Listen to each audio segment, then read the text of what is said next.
Welcome to the Workflow Innovation Group's Brilliant or Bust podcast. Today's show is sponsored by FightMetric, Vidispine, and Zixi. I'm Christy King, the host of this grand adventure. And I'm Nick Pearce, co-founder of WIG and FightMetric. Thanks for joining us. Hello, and welcome to the WIG Talks Brilliant or Bust podcast. I am Christy King, your host.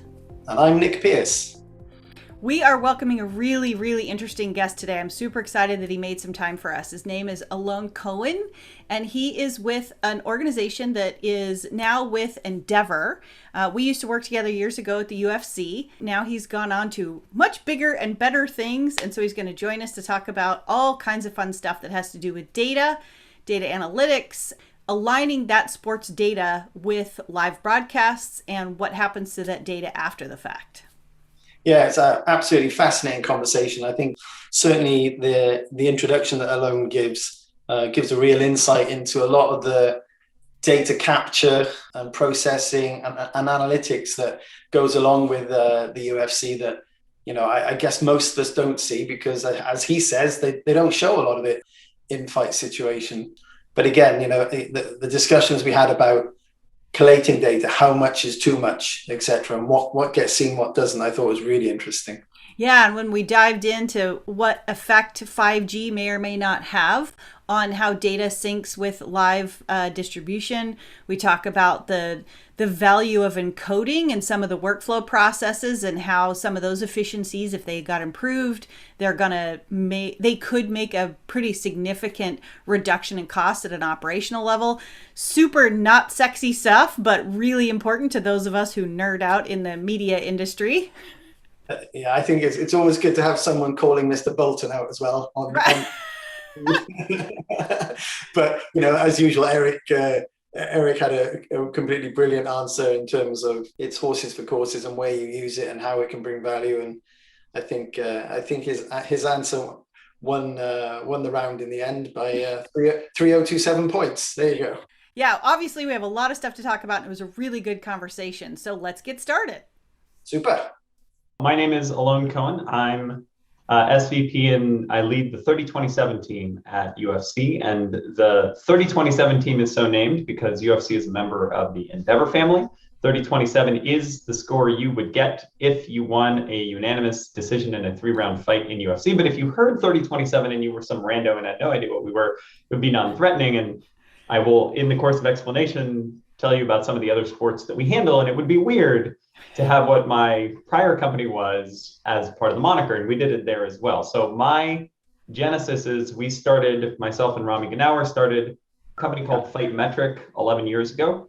That company was the genesis of Rami coming to me with a banker's box full of paper. And that banker's box full of paper was him devising a scoring system for mixed martial arts. He had watched MMA as a fan. He had been a sports journalist and a best practices consultant before that. And he's used to writing the article that says, like, here's the thing that happened. And then here's, you know, a summary of the game. And here's the stats. And then here's my analysis. And that paragraph just couldn't be written for mixed martial arts at the time he was watching The Ultimate Fighter and some of the events. And he started to just try to figure out what's relevant. It turns out one of the things we do not count for official purposes in MMA, and it sounds crazy to people, is I do not care if I punched you or I kicked you, because that is not statistically relevant. It is, to those of you who are familiar with tennis, serve speed. I don't care how fast you hit the ball. I mean, we love seeing how fast you hit the ball. It's incredible how fast you hit the ball. But if I hit it right to your forehand, I will lose that point. No matter what. It can come in at 122 miles an hour. If it's coming right to my forehand, it's over. And that's the same problem with MMA. If it's coming to your head, this fight is going to end. If it is coming to your gut, maybe somewhat, not as much. That was one of his first insights, and we came up with a statistical system that is still the official stats system, almost untouched. There are some chunky edits and improvements we've made over time. We have something like 65 data points per fighter per round. So it's a lot of data coming in on the official side. We built live, we built motion tracking. We've gotten involved in everything since then. Once we were acquired 4 years ago, we moved into an R&D role at UFC. We've since launched UFC Fight Clock, which is Everybody else goes to an arena and they have an installed clock by a popular company, and it's all got copper wire everywhere, and it's just hooked up like that. You just send impulses over the wires and it's synced. And we can't do that because we move our sport all the time. And so we had to figure out a way to get that level of accuracy, not unlike how you would do video accuracy, into a timing product. And then we put that on LEDs around the octagon. And that was probably, I wouldn't say the most major change, but among the most major changes that have been made to the visual appearance of UFC and mixed martial arts since its inception. So that was a pretty big one. We have done other sports over time. My experience includes World Surf League, where we rebuilt scoring and graphics entirely so they could give you a top shelf production and make the sport look as if you were producing it in an enormous, expensive satellite truck, at the back of an established stadium, where in fact we were in the sand over multiple dunes with pieces of fiber, literally like kissing the ocean as they went from one place to the other, sometimes in tents, sometimes in shipping containers. I mean, they're a top flight sport. They're an Olympic sport, and they needed that, but they operate in this environment that's completely different from anything else we've seen. We did Vans skateboarding. We currently do Miss Universe, and you can imagine that FightMetric, which was the original name of our company, was not a great Miss Universe name.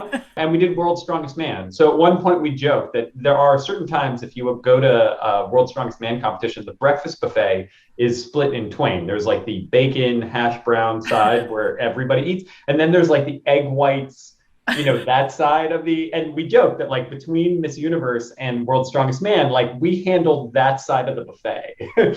So what we currently do now is this R&D role at UFC.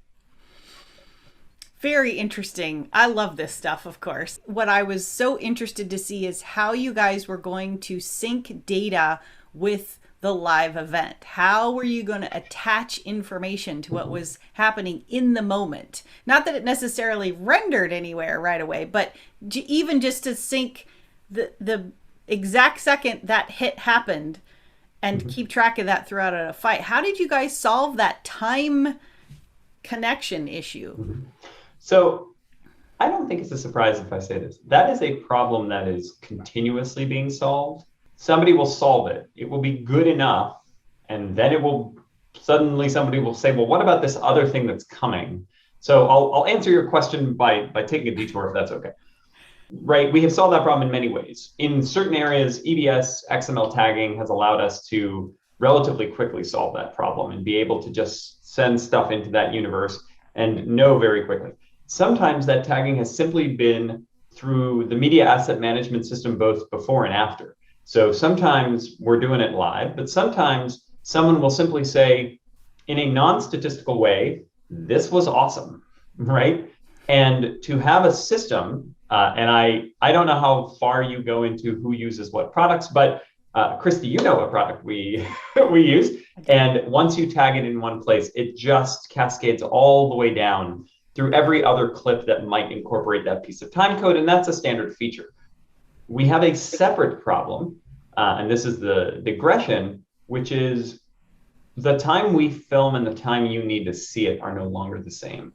Now gaming is the thing, right? Metadata and then statistics and gaming are in love with each other.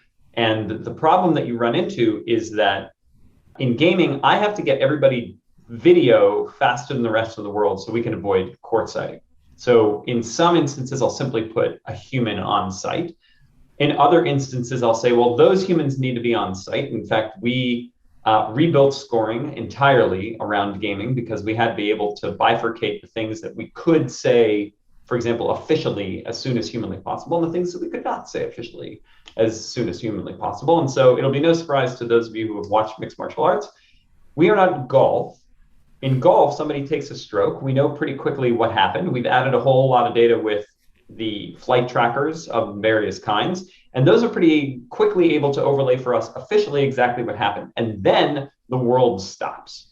And maybe another golfer is taking a shot, but that's that other golfer. And this golfer is only going to take another shot in a couple minutes. Football has a similar cadence, even basketball in the return from basket to basket.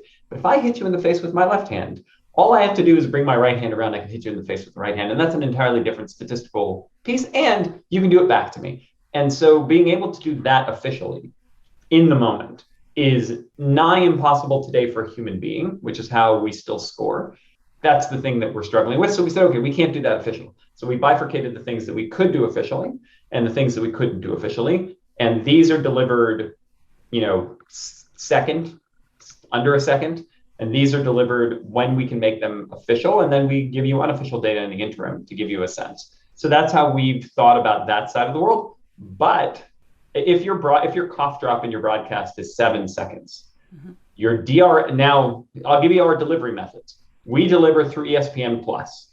We deliver through Fight Pass. We deliver terrestrially. We deliver through teleports all over the world. And each of those hops takes different amounts of time. Going to Texas and going to Brazil and going to Russia and going to Korea and going to New Zealand are all different times. And usually we're doing it 2 different ways, right? I'm usually doing it via satellite, and I'm also doing it via internet. And so you might be watching my fight at, quite literally, we'll be watching at 1.5 seconds, instantaneously, 1.5 seconds, 7 seconds and 9 seconds. I think ESPN Plus gets to 15 seconds. Fight Pass is a little bit beyond that.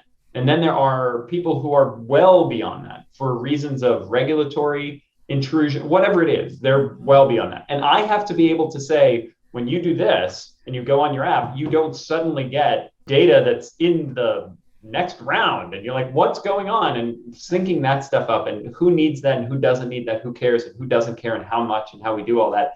That's when I say we are constantly relearning how to do this with some technologies that are new and some technologies that are old, right? The player can know what time it is and therefore signal back to something which can then overlay it with the correct data. We've done that. We can also use audio fingerprinting, all sorts of techniques to be able to get things to sync up. But that part is not, I think, baked. I think that some of the other stuff, Christy, the stuff you and I were working on a decade ago, that stuff is baked. People know how to do that and they know how to do that right. I think this new stuff is not baked, which is weird because Shazam is just audio fingerprinting and that is a decade old, but whatever. How are you able to differentiate between kind of what's useful and engaging and kind of is bringing in the audience on the data that you're providing and kind of and shift that around and make sure that that's kind of ever holding their attention. So I think and doesn't overload people, because I think one of the things that I think we've struggled with slightly in if you like sort of traditional broadcasts rather than sort of live feeds, for example, is for a long time people have kind of been selling as metadata solutions. Says you can tag all this stuff at the individual frame. Well, that's kind of great, but we can't even get people to look at the EPG properly. In the live world, how are you kind of making the determination on kind of what's engaging and how much you change it around? I think in the first case, you will see less data in a UFC broadcast than you will see. For example, if you watch an American football game, at every throw, this came in with the latest Super Bowl package, you just see those little things tick up. Troika built that and they're working with us and they've worked with us in the past. So we got a chance to really dive into that with them. And it was very nice to see, right? It's very subtle. You don't have to see it if you don't want to see it, but you can see what every new statistic is. So that is actually a reasonable layering of data for an audience that is fully ready for it. And in a game where my plays are 7 seconds and my replays are 15 seconds, and then I get 7 seconds of something and then boom, we're in the next play. But most of the action on screen is actually not live. Right? The play is unadorned. We actually usually drop things away entirely like they did for the ESPN Monday Night Football, which was a great idea. Our fights are in some ways unadorned, right? That's what you tuned in to see. You want to see 2 pugilists. And if I have something to tell you, in 5 minutes in football, you will see I don't keep count, 50 statistics, a lot. In 5 minutes in UFC, you're going to see 9 statistics. And that's because we have a lot of information on walk-in, a lot, like streak information, ranking information, divisional matchups, all of that kind of stuff. That happens on lead-in, walk-in, build-up, introductions. You get odds. All of that stuff happens there. Inside of the fight itself, we are very judicious about that. And we are exploring whether for our audience, it makes more sense now to include a little more, right? Football took a long time to get to where it is. And baseball, I would say, still isn't there. We all have now the strike zone, and we always know when the pitch comes in, to the point where that's ubiquitous and everybody's comfortable. But there was 100 years of baseball where that didn't happen. And so it just took a little bit. I was going to answer your question and say, but there is that second layer of viewing experience. I can't call it a second screen in the case of MLB TV, which I think has the most successful overlay technology of anyone, and certainly the most mature, right? They've been doing that for a while, and you can basically not see the game if you want to by the time you bring in all the overlays of what they allow you to see, but you get to choose that and you can see it whenever you want. And so that is, I think, the two extremes. So for us, we don't use the metadata right now in that sense, not in the primary broadcast. We offer many second screen experiences in a gaming environment, a non-gaming environment through ESPN. Everybody has those, but those are intended to be second screen. We don't have an integrated system like MLB TV does currently. But where that manifests for us is in the ecosystem around the fight, right? So we say, I have joked in years past, I think things have shifted since I said it, but one of the things FightMetric built for UFC many years ago was something we called Twitter Qs, Twitter questions. And it was an understanding that Twitter was the UFC second screen experience. People were like on Twitter arguing about who was cool and why they were cool. Right. So I don't need to build a second screen application. That's in fact a third screen, and nobody gets to third screens. So why don't I build it into Twitter? I'll ask a question through UFC social media on Twitter. You'll answer it on Twitter. And at the time, there was no such thing as Twitter polling. And when there was Twitter polling, they didn't give us an API to it. So we had to do all this stuff ourselves.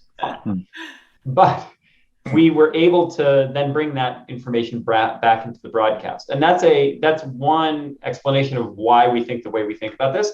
My social media team right now, they are looking for metadata to slurp out key moments, because they don't want to just say like, oh, what a big hit. Like, how many times can you really do that and people are still going to watch? But you can say, and this is something that we have started doing, and I'm going to break a little news. We're going to start to debut one of these features on our social that says, not at the end of the evening, this was fight of the night, but here are the milestones that this person hit. Because it is true that you can see like, here's an exceptional performance, but it's much more meaningful when we're like, you'd be the third fighter this year to actually have exceeded 250 significant strikes in the course of all your fights this year. Or you're the 100th person all time to hit this many takedowns in your UFC career, but only the 4th in your weight division, for example. So that makes for a much more meaningful social post. And that comes flying in between round 1 and round 2, or right after this fight before the next one. And it starts to fuel a conversation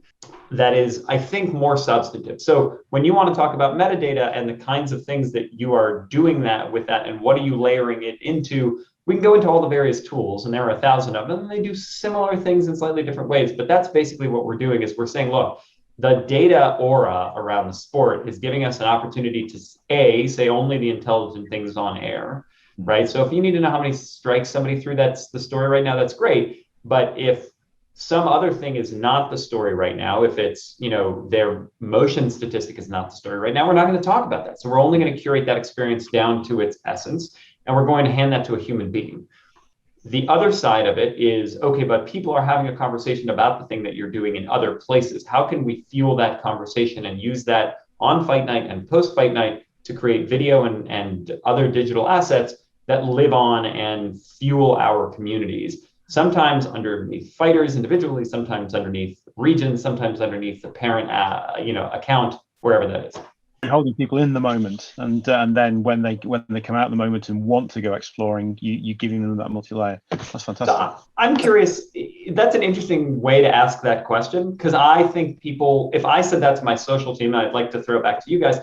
To me, when you say holding people in the moment, is someone who is watching a punting app like Bet365, and they have the feed and they're sitting there picking individual bets. Is that person in the moment or out of the moment? Is that person who's talking on Twitter with their friends about the fights while they're watching it at home, is that person in the moment or out of the moment? And to me, I think in the past I would have said out, but I believe that the people I work with who are digital natives, they see that as being in. If I'm watching rugby and a page full of stats comes up as the action's going on, I'm like, get those stats out of bloody way. I want to watch the rugby, right?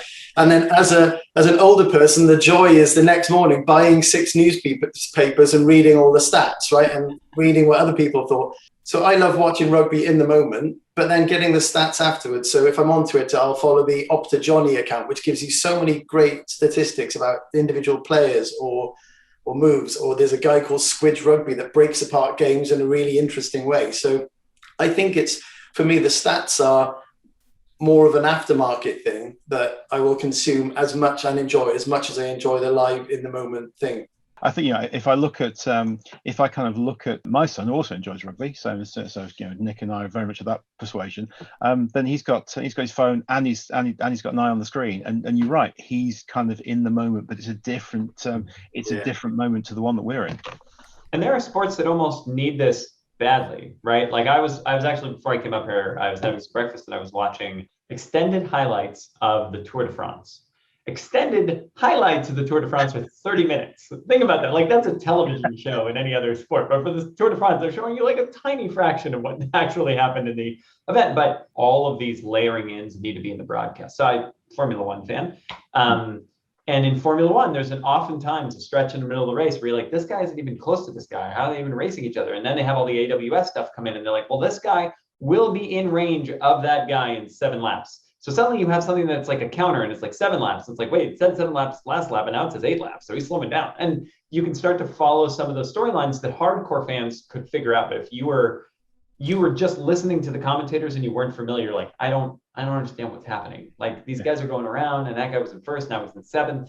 That other guy's now in, I don't understand what's happening. And I think that those sports need those things layered in. But I think in rugby is very much like MMA in that a lot of things are happening at once and it's continuous clock. It doesn't stop. I just watched UEFA.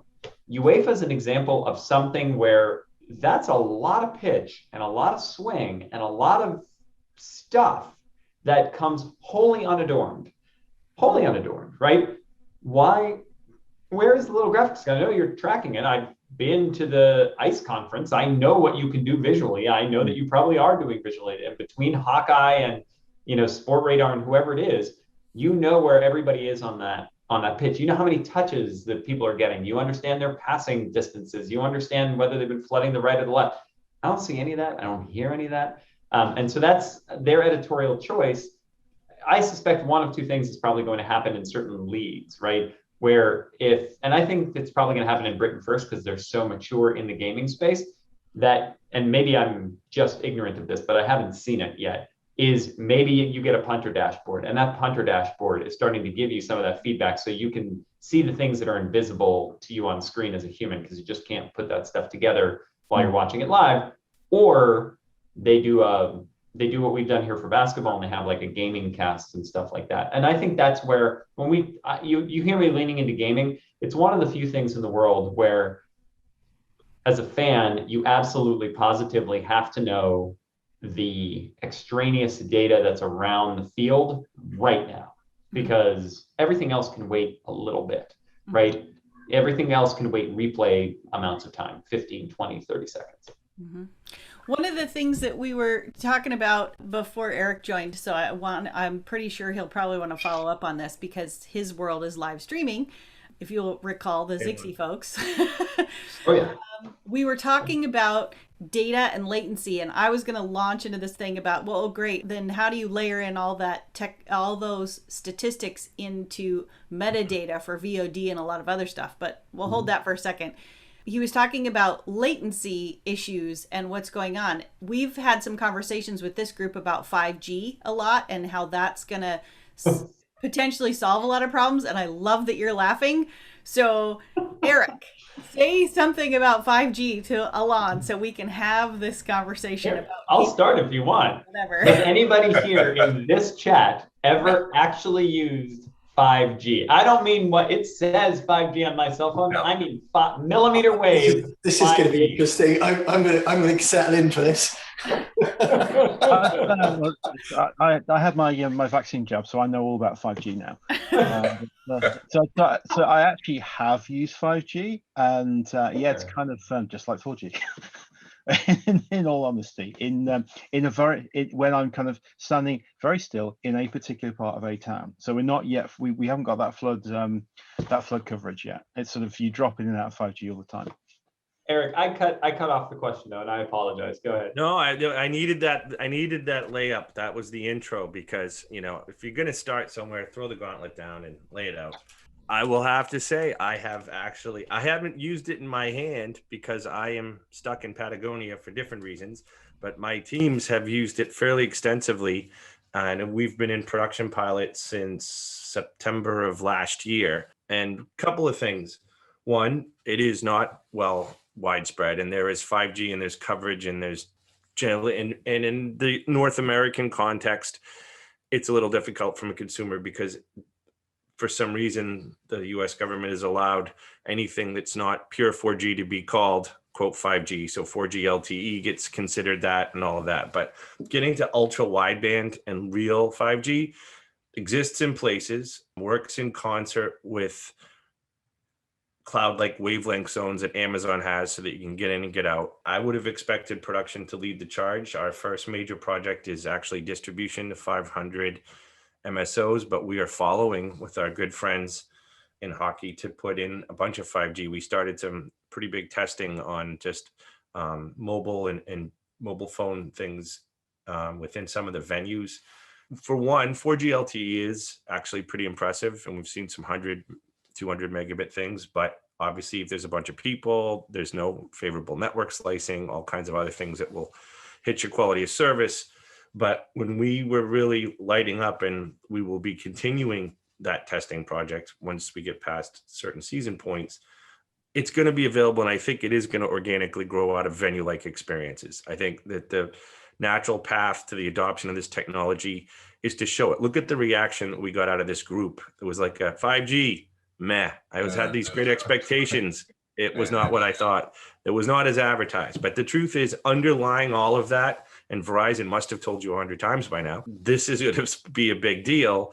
And I think that, we were testing up to 5 gigabits of throughput on a single tower. And you're going to have all kinds of different radio and pieces. You're going to have different immersive experiences. And you're going to do things like, you're not going to have entire global ubiquitous video everywhere tomorrow, but you will be able to go into NBA, NHL, NFL stadiums and infrastructures and connect to Las Vegas and sports books, for example. And you're going to be able to have even end-to-end sub 500 millisecond latency on round trip. There it is. That's the key. The latency issue thing. Because everybody on the back end of this, the production end of this, which is very much related to what we were talking about, is right now, today, when you have a sport or something that's going on, but let's just stick with sports, that has a lot of stuff happening in a really small period of time,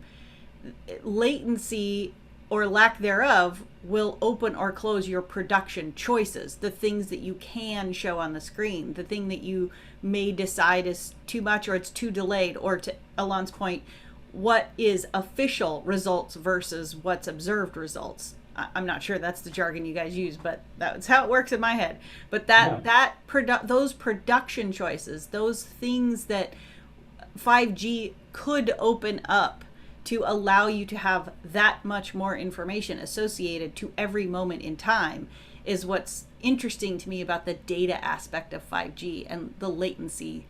We are already well capable of latencies that may not be 500 milliseconds, but much better than we are at, right? Like the latencies I gave you were not 500 milliseconds, they were 15 and 20 seconds. That is not a transmission problem. That's a DRM processing multicast problem.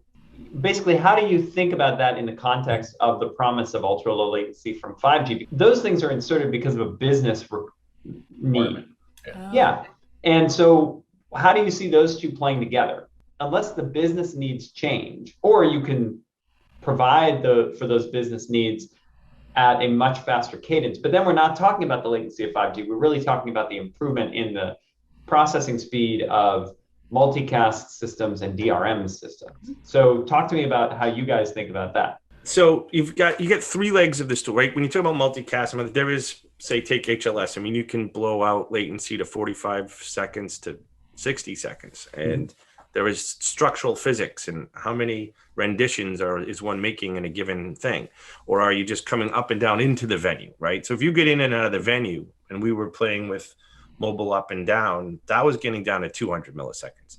And I think part of this gets into the three legs of the proverbial stool is you've got latency, you've got overhead, and you have quality of service. And then you can take from one and the other two live. So if I have, if I set latency budgets extremely low, I'm going to need a lot of overhead, and I'm going to have maybe trade-offs on my quality of service on a given stream. And in gambling, that may make a lot of sense because I may decide that beautiful quality is less rather than extreme fast data and synchronicity across that. And I think we're also talking about very defined swim lanes of workflow. Because you're going to say, all right, I'm in my venue. I've got this dedicated set of apps. I'll go pick on the NHL right now, who are doing great work with Amazon and Verizon in their venues and using a ton of data against those players, like you said, with the Hawkeyes and the pieces. And this is now going to be AI ML looked at by all the sports books and pieces. And it's going to be like goal scored in the next 5 minutes. Like that's a thing you can pick. And you're going to start, and that's enough to really start engaging and going that, and coupons and tickets and the interaction in the venue and having between venues and knowing when other things are scored. That on any given Sunday in the NFL, your fantasy leagues are updating because there's going to be tons of gambling tied off that. If I look at what younger kids do today, they don't really watch 1 o'clock football games. They want to see the highlights and the updates on how their players did and across that. And I think when you take it down to those kinds of consumption subsets, the only thing that was standing in your way was the latency. So yeah, if I got to transcode something, I could do that in 300 milliseconds. I got to encode something at a baseline level, that's 200 to 400 milliseconds. But I'm still within the boundary. If I'm sub-second, that should be fast enough. And then you just change the parameter of the bet, so to speak, or the time or the interaction. And I think that there is a business model for that. And I think, quite frankly, if I were to look at a big problem set, it's how do I get a 12-year-old anybody to go to a venue and care about showing up inside there? Like I was raised in Fenway Park and I thought that was a great experience. Now that's a $500 experience. It takes 7 hours. No one's got. Why would I go there? Well, show me an infrastructure and an experience that I can't get in my house. Make it like super cool so that when I go there, my tailgate is now AR, VR enabled. I can start pre-betting and changing and doing my whole fantasy league stuff before I get in there. Two other sides of that, there's the latency and just timing of signal, because if it's too slow, Christy's point, change your production. But the fact that you're going to be able to carve out business level qualities of service with the network slicing means that when I have 50,000 people in an area, you're actually going to get a signal. And that's I think what's key, guys, is hey, if 5G means my phone's going to work at a venue, I'm in. All right, that's the thing. You show up to these live events and your phone doesn't work most of the time. But Eric, you did bring up something interesting, AI. So I think I'll throw it out to the group. We're doing a lot of interfacing right now with some of the large leagues that you guys have mentioned. One specific league in general, every player has an RFID chip on it. The ball has an RFID chip in it. We're collecting 66 metadata fields per play per player. At what point is there too much data? We go through these workflow sessions with some of these clients and we start talking about all this data that's being collected. At what point do we say enough's enough? Because these systems can only handle so much. But that's how much is enough is an argument that we've used forever, right? So the BFI, when they were digitizing ancient tape 10 years ago, they were going to the maximum quality they could, even though they couldn't play it at the time, because who knew in the future they might need that, right? And I think that for me, if you've got the systems to capture, store, archive, protect, interrogate, then you capture as much as you can, because what we know now is very different to what we'll know in a year's time in terms of the capability to play with these stats and what we can do with them and build entire games virtually and play out a different game with different endings, right? Because we had those stats. And what if this point that guy didn't look left and he looked right? What could have happened? I think that you gather as much as you can, in my opinion. I mean, obviously, I do work for a storage company, so that's it's one of the key drivers of every decision I make is always duly noted that the storage guy said more data. More data, yes. No. However, I mean, tongue in cheek, I think that you store as much as you can in the best quality you can. Data's not very big, but there's a lot of connectivity to it. Thank you for that. By the way, you led exactly to where I wanted to go with Alon next, which was the connection to all of this data that you said. Big chunks of it you're not using right away for a couple of different reasons. Is all of that information making it to being attached, if you will, as metadata, searchable metadata in an asset management system for consumers to search by those pieces of information? Is that kind of stuff happening yet? No, and I don't think it needs to right now. So I'll give you the simple practical example for us, and then I'm going to contradict something that you just said. Okay, good. Just a little, because I think, well, let me do that first because it's quick. Don mentioned that they've got 65 pieces of data per player per play. Okay. But, and that's, Zebra's running at like 10 megahertz, millihertz. I think I've got that right. I can't remember. But it's refreshing 10 times in a minute. I have field tested stuff at 100 frames a second, right? So let's talk about what I believe it's Sport Radar that signed up to do StatCast 2.0. They're replacing the Hawkeye systems in there, and their promise is not to know where the player is, but to know where his elbow and his wrist and his nose and his ear and his top of his head is. We want to track that at 100 frames a second, and now you're talking about effectively a video stream, right? Yeah. That is, we're starting to get to video levels of data. You want to track X, Y on this number of points or start to build a figure and dump that into a system. That's really, really big. You now get into the same problems we have in video. So as people start to talk about AI, they say, well, what about the AI processing? They're like, it's not even AI processing. It looks and it feels like encoding at that point. Here is just a fire hose of stuff.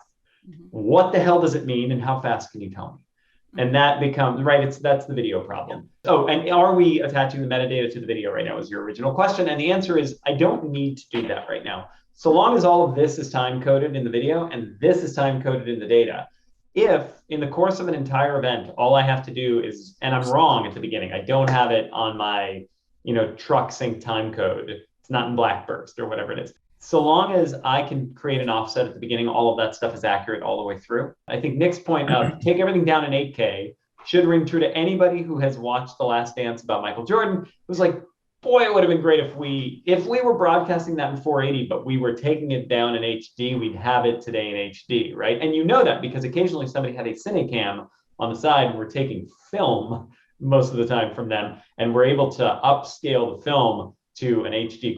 So yes, we in theory should be taking everything down in 8K if we could, but most people don't have that capability right now. And the practical realities are I've been involved in like 3 different broadcasts who went up to 4K and then went back down to HD. And my recommendation to all of these folks, and no one is listening, is we all went to 3D and everybody was like, nobody wants 3D. So they shut it all down. But when we went to 3D, we went to double 60 Hertz, which meant we had 120 Hertz.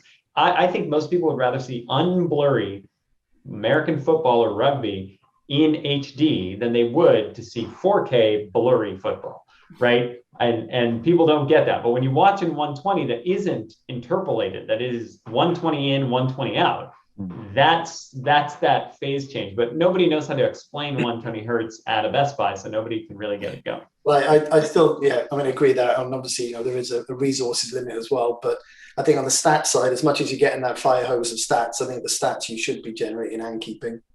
To echo on Alon's point, but tie back to Don. So it is funny. I would say 99.9% of consumers have never seen HD in a truck. And if you saw 25 megabits, you'd be like, wow, that was really great. Why? That's not my HD. I thought HD was crappy. And it's mind blowing. And if you see real 4K, that's amazing. But YouTube's been listing 4K for 5 years, and we know what that is and isn't. The data and the data streams and is, and we are just, these are new days, right? So AI/ML is just starting to get there. I would say, Don, because you kicked this ball around, is where's the data list? How much data do you need? in an infinite world, you want to keep all the data. Because you do. But we are going through what we call our intelligent data platform. We're trying to learn and balance on a transmission layer. How does quality of transport work with quality of service in terms of uptime, work with quality of content, audio, video essence, and the metadata that's required? And what does this mean to a quality of experience in terms of setting it? Because you might set something for a Super Bowl that's going to have a B2B quality of experience versus my trout fishing, where I'm going to have a slightly smaller audience. What we are learning as we are moving, we little Zixi are moving from 3 billion telemetry data points a day to within a month, we're going to have 30 billion. Wow. You're trying to figure out which data. It's not all the data. Like we're in our little world looking for anomaly detection and event correlation and trying to understand a blast radius that would set the stage for all these other things hanging off it. But it's not all the data that has to come together with some ML engine to tell you. There are critical pieces of data that we, the industry, are trying to figure out which ones are they, because we'll be tracking more of certain things than other folks will track and what they're trying to achieve and hold the player and the stuff. And this is a generational engine issue that's going to then figure out what you're actually really supposed to. It's like some trading thing. It's going to come down to like 3 to 5 things that you're watching. I think you're making a really good point. So I think one of the kind of the tricky things about about kind of current excitement about AI ML, so whatever you want to call that that field is that everybody's kind of fixated on the how do we get more data scientists? How do we get the people to interpret this stuff? And actually, the kind of the dirty secret is the really hard bit. Is actually getting the data together, and it's collating it into a format that can actually be understood and rendered cleanly time after time after time after time, which is kind of which actually is back down to kind of real basics of engineering before we let the clever people anywhere near it. And I think that's one of the things that's starting to kind of break through and get people starting to realize that actually, like as with a lot of things we do, with getting the basics right and repeatable is kind of really critical. Yeah, but again, if you think about, you were AWOL on the call on Wednesday, and we talked about timecode metadata and how the fact that SMPTE may be working on a standard, but we don't have a standard. This industry is completely underbaked. It's got a soggy middle and a crispy edge, right? It's how it is, and it's the same for metadata. It's the same for what we're building in terms of AI and ML. And until we agree on those 3 or 5 standard bits of information that we can all share, we're all going to be running around doing our own shit all the time. I don't think we ever will. No, I know. We might not. I mean, we have had this problem for a long time, right? You walk in and a Sony and a Grass, if you walk in a Sony TD and a Grass Valley TD, if you get a special person, they can work across. Yeah. But these systems are very complex, and that's like the core system, and it's actually an application sitting on top of the core, and that's much harder. But yeah, to me, as someone who was coming into the television industry from the outside entirely, I wasn't grown up from the inside. I was walking in as a technologist trying to understand how things work. It is obscene to me that NTP is free, and that I'm blanking on the name of there is a now 1 level faster. Oh, PPTP or something. Thank you. Yes. Yeah. Thank you very much. So that is free, right? And you can run it on a Pi. But if I go buy a clock system, like a truck's clock sync system, I'm going to pay 10 grand for that unit. That disconnect and the fact that the different units don't really work with each other as well as they ought to, right? Because I can't get all the various outputs that I need from this one system usually, or that's a $25,000 system. I now need a PBTP output plus a Blackbird plus a whatever it is I need for the various systems I'm running. And if I want to use Tentacle along with it, it's another hassle entirely, right?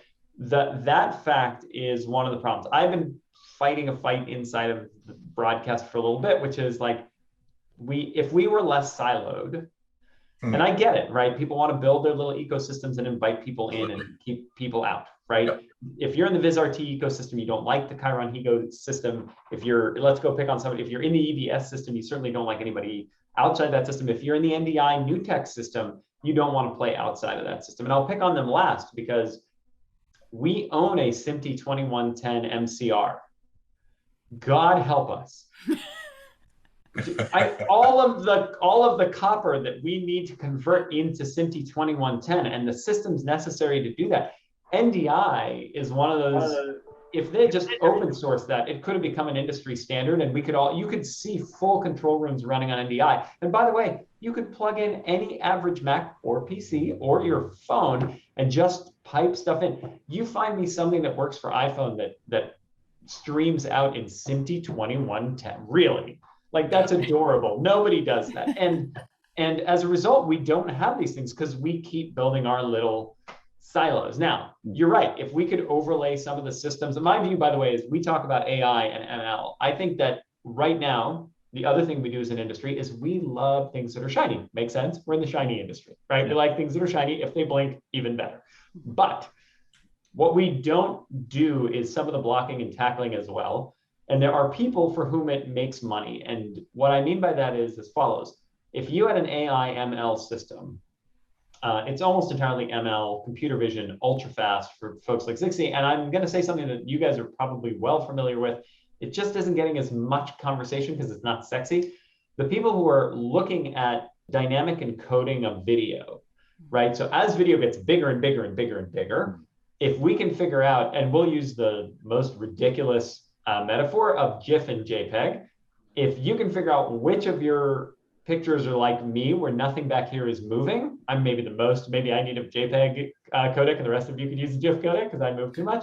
But when you're watching full motion, you want a JPEG style codec, right?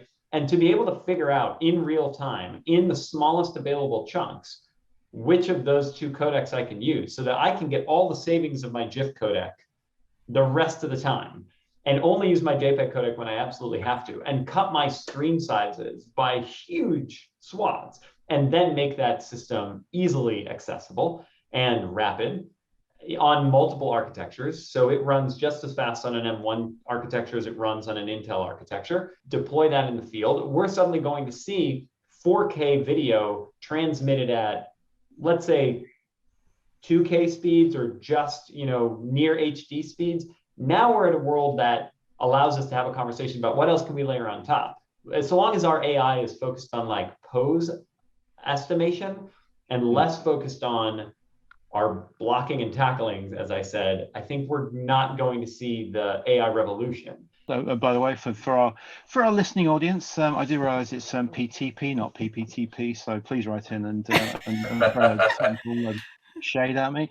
But I think that if you look at kind of AI and ML, look at Google Blind DeepMind. All the focus was on the big sexy stuff. We've got a computer that can play Go better than any player in the world. Brilliant. But actually, the reason why we buy that stuff is that we can reduce our data center cooling and power costs by whatever it was, 40%, which is a big number, especially in their case. So I think the focus of that kind of technology on the boring but important is where we get the value out of it. And I really hope we kind of get there before people get fed up with it. Because I think, another thing you said, which I completely agree with, and is always controversial, is that I think if you go and look at any box at any trade show, you'll have very thick labels where if you peel one off, it'll say AI, and then underneath it'll say 3D, and underneath it'll say web services, and it's always the big shiny. And looking at kind of why we're doing something and the actual value that we can derive from it, and rather than just going big shiny, is something we maybe ought to think a little bit more around in this industry. Well, we were going to do one of these WIG podcasts around the sort of the quiet use of AI and ML, and I know that Eric was talking about the use of that in understanding how you can make networking more efficient and how you can do things with more efficiency, rather than showing me the face of whoever in all these pictures, right? And I think that maybe we should pick that up again, Christy, at some point. Yep. Yeah, I mean, the stuff that the stuff that the VNova guys have done for a while on kind of codec improvements. That's that I think that they've introduced some machine learning stuff in quite recently, but that came from a basic premise of can we do HD in an SD and this SD bandwidth. One organization I worked at, we looked at a codec which looked brilliant. Facebook bought it, took it off the market because they could suddenly halve their either sort of double their quality in the same bandwidth or halve their bandwidth costs. Those things are important, but they are dull. I don't think we talk about them enough, which is quite surprising because let's face it, we're not the most exciting people in the world, are we? Well, even if they're not exciting though, it's like, if you want to get a meeting with the brass to green light something, you're right. If I showed them, I'm like, I could just magically make a hologram appear in the middle of the screen, those guys are going to take that meeting. But I'm sure, and I know this because I've done it, if you send an email and they're like, by the way, our storage costs are current, and I'm sorry, Nick, but our storage costs are currently like $2.5 million a year, or whatever that is, and I'm going to take that number to $1.5 million a year. Yeah. They're going to take that meeting, right? Yeah. Because every one of those dollars is now a net dollar, because every one of those dollars is a profit dollar. I think, Alon, you spoke on a key point there, budgets. I think that's something that I'm having daily conversations with clients about, is how are we getting all of this for the price or the budget you have?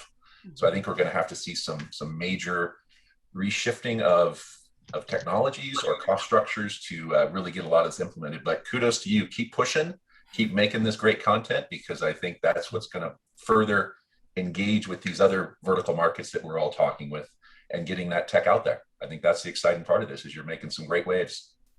Well, I appreciate that you guys are putting a group like this together to have a conversation about the challenges inside the industry at the current moment. And there is a conversation that people who aren't in broadcast have about broadcast, and then there's a conversation that people who are in broadcast have about broadcast. And it's nice to have that inside conversation, which is not hyper technical, but it is about the practicalities of getting people the things that make them happy in their chairs, or on the metro, or wherever they are watching. This was an awesome conversation. Thank you, Alon, so much for joining us. This was a great conversation, and I'll be very excited to see what people have to say when they listen to it. So thanks, guys.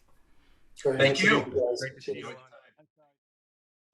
Today's WIG Talks Brilliant or Bust podcast was sponsored by Vidispine, cloud-based media workflow solutions to maximize your media potential. Zixi, the global leader in broadcast quality live video over IP. FightMetric, the cloud storage people who provide platforms that enable creative and production teams with self-serve access to media content on-premise or remotely from anywhere. Today's contributors were Hackthorne Innovation, helping bring the power of modern artificial intelligence and the cloud to bear on story production, content supply chains, and media systems integration.